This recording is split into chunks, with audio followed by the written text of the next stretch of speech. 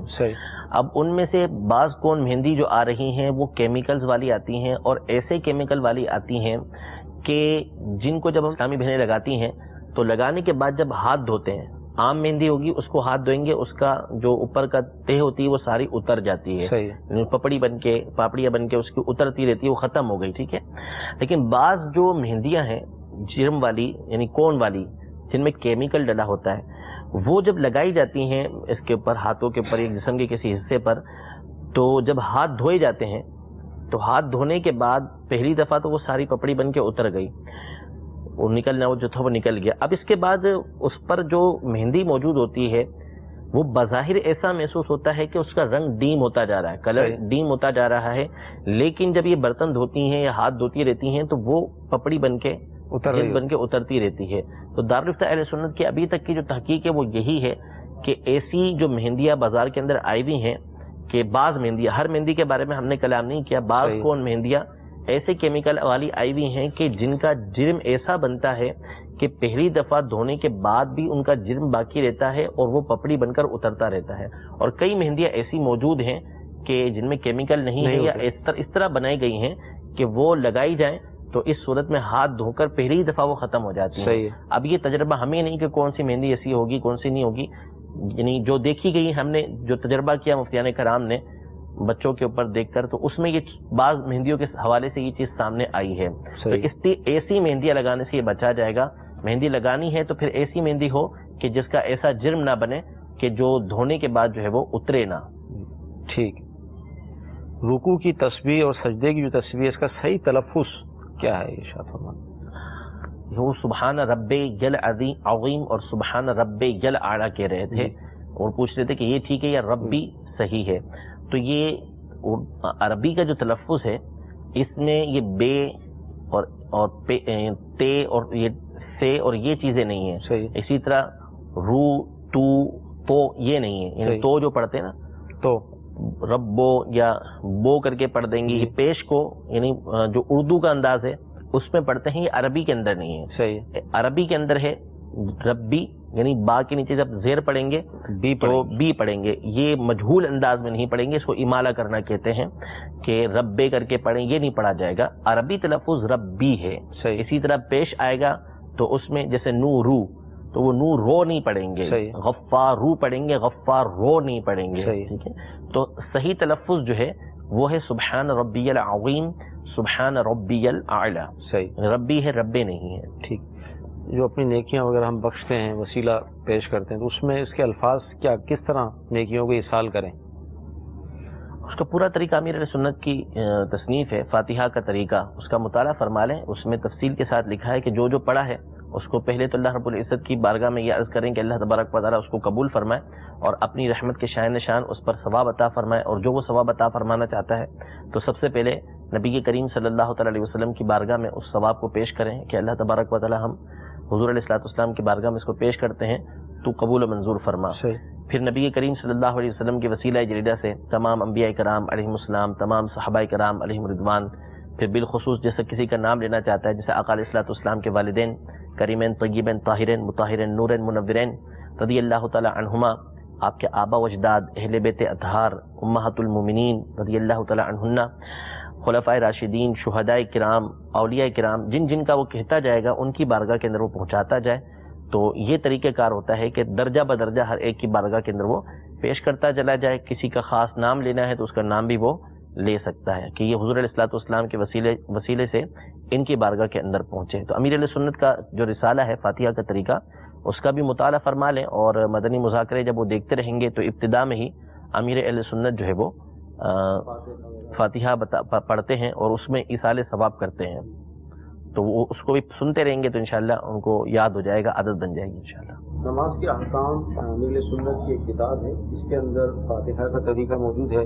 جیسے ہمارے ابھی جو گفتگو چل رہی ہے اس کے اندر نمازوں کو فدیہ, اس پر بھی کلام ہوا, تو یہ بھی اس کے اندر قضا نمازوں کا طریقہ اس کے اندر یہ بھی موجود ہے. تو نماز کے احکام کی کتاب آپ مکتبۃ المدینہ سے حاصل کر لیں انشاءاللہ عز و جل. 12 رسائل اس کے اندر موجود ہیں, وضو کا طریقہ, غسل کا طریقہ, نماز کا طریقہ, قضا نماز ہے, مسافر کی نماز. تو یوں انشاءاللہ عز و جل ایک زبردست کتاب آپ کے ہاتھ میں آ جائے گی. اور امیر سنت یہ کتاب ظاہر ہماری جو ذہنی سطح ہے, ایک عوامی جو ہوتا ہے انداز, اس انداز میں اس کتاب کو لکھا ہے تاکہ ایک عام مسلمان بھی اس کو سمجھ کر اس پر آسانی کے ساتھ عمل کر سکے. جی اگلی کال دیجیے. سید محمد عمار بخاری بکر سے عرض کر رہا ہوں. مفتی صاحب سوال یہ تھا کہ نیچے والے ہونٹ سے نیچے جو داڑھی کے بال اگتے ہیں کیا یہ کٹوا سکتے ہیں؟ جواب عنایت فرمان. انشاءاللہ عرض کرتے ہیں. جی اگلی کال. میں سہیب اختاری مرکز لوگیہ لاہور سے بات کر رہا ہوں. دارالحکومت اہل سنت میں مفتی صاحب سے میرا سوال یہ ہے کہ قاعدہ اولیٰ میں جب امام کی مقتدی کھڑا ہوتا ہے تو قاعدہ اولیٰ میں وہ اللہم صلی علی محمد ان تک پڑھ لیتا ہے, اس سے زائد پڑھ لیتا ہے, اس پر سجدہ صف لازم اور واجب ہو گئے یا نہیں؟ انشاءاللہ عرض کرتے ہیں. نچلے ہونٹ کے نیچے جو بال ہیں اس کا کیا حکم؟ ہاں, یہ بٹی کہلاتی ہے, بٹی. تو اس کو کاٹنا بھی ناجائز ہے, شرعاً اس کی اجازت نہیں ہے. یہ جیسی ہے ویسے ہی اس کو رہنے دیا جائے گا. اس پر بھی داڑھی کا حکم آتا ہے, داڑھی کا حکم آئے گا, اس کو کاٹنا بھی ناجائز ہے, منع ہے. قاعدہ اولیٰ کے اندر کہاں تک پڑھ سکتے ہیں؟ اگر درود شریف پڑھ لیا تو کہاں تک پڑھ؟ نہیں, میرے خیال میں ان کا سوال یہ تھا کہ مقتدی نے جیسے عام طور پہ بندہ پڑھتا ہے تو وہ اللہم صلی علی محمد پڑھ لے بھولے سے, قاعدہ اولیٰ میں بیٹھا ہے سنت موقدہ کے یا فرض کے یا واجب کے, تو اس میں اگر بھولے سے بندہ اللہم صلی علی محمد قاعدہ اولیٰ کے اندر پڑھ لے تو اس صورت میں جو ہے وہ اس کے اوپر سجدہ سہو ہو جاتا ہے. تو ان کا پوچھنا یہ تھا کہ شاید کہ اگر امام کے پیچھے ہے اور امام کے پیچھے پڑھتے پڑھتے تحیات کے بعد اس کے منہ سے جو ہے وہ بھولے سے اللہم صلی علی محمد یا اس سے کچھ زائد نکل گیا تو سجدہ صاحب ہوگا یا نہیں ہوگا؟ اگر انہوں نے غلطی سے یہ پڑھا ہے تو اس صورت میں ان کے پر سجدہ صاحب نہیں ہے, کیونکہ اگر مقتدی سے کوئی ایسی غلطی ہو جاتی ہے کہ جس کی بنیاد پر سجدہ صاحب لازم ہوتا ہے, یعنی اگر امام یہ غلطی کرتا یا یہ تنہا پڑھ رہے ہوتے اس میں یہ غلطی کرتے تو سجدہ صاحب ہو جاتا، لیکن مقتدی سے ہوئی، پیچھے پڑھنے والے سے ہوئی، امام کے پیچھے ایسی غلطی بھولے سے، تو اس کے اوپر سجدہ صاحب یہ نہیں ہوا کرتا. یعنی امام کے پیچھے بھی اگر کوئی مقتدی قصدن کوئی فیل کرے گا ایسا تو وہ تو پھر نماز واجب الاعادہ ہی ہو جائے گی، دوبارہ پڑھنا پڑے گی اس کو. ٹھیک. یہ جو مغرب کی نماز ہوتی ہے سر، اس کا ٹائم اگر لیٹ ہو جائے بندہ تو کتنے ٹائم میں بندہ نماز پڑھ سکتا ہے اگر لیٹ ہو جائے گی؟ مغرب کی نماز کا انتہائی وقت کب تک پڑھ سکتا ہے؟ یعنی مغرب کی نماز یہ فوری پڑھنی چاہیے، جیسے ہی سورج غروب ہو گیا تو اس کے بعد نماز مغرب کی پڑھ لینی چاہیے، اور 2 رکعت کی تاخیر کرنا یہ ناپسندیدہ ہے، اور اتنی تاخیر کر دینا کہ ستارے گتھ جائیں، جتھا بن جائے ان کا، نظر آنے لگ جائیں، تو ایسی تاخیر کرنا یہ مکروہ تحریمی ہے. یہ جان بوجھ کے اگر کسی کی رہ گئی ہے نماز، اس نے پڑھی نہیں ہے، عشاء کا وقت شروع ہونے سے پہلے تک وہ مغرب کی نماز پڑھ سکتا ہے، اس کو پڑھنا ہوگی. وہ چھوڑ نہیں سکتا کہ میں ابھی نہیں پڑھ پایا تو اب معاف ہو گئی میرے پر، نہیں، بلکہ عشاء کا وقت شروع ہونے سے پہلے تک اس کو مغرب کی نماز کا وقت مل چکا ہے تو اس کو پڑھنا پڑے گی. اس کے اندر سلسلے کا وقت ختم ہو رہا ہے. ہم اللہ کی بارگاہ میں دعا کرتے ہیں کہ اللہ تبارک و تعالی آج کا ہمارا یہ سلسلہ اپنی بارگاہ میں قبول فرمائے، جو سنا ہے، جو سیکھا ہے، اس پر عمل کرنے کی توفیق عطا فرمائے. صلو علی الحبیب صلی اللہ تعالی علی محمد صلی اللہ علیہ وسلم. گزارے کیسے زندگی، آؤ علماء سے پوچھ لیں، آئے جو مشکل پیش کوئی، آؤ علماء سے پوچھ لیں.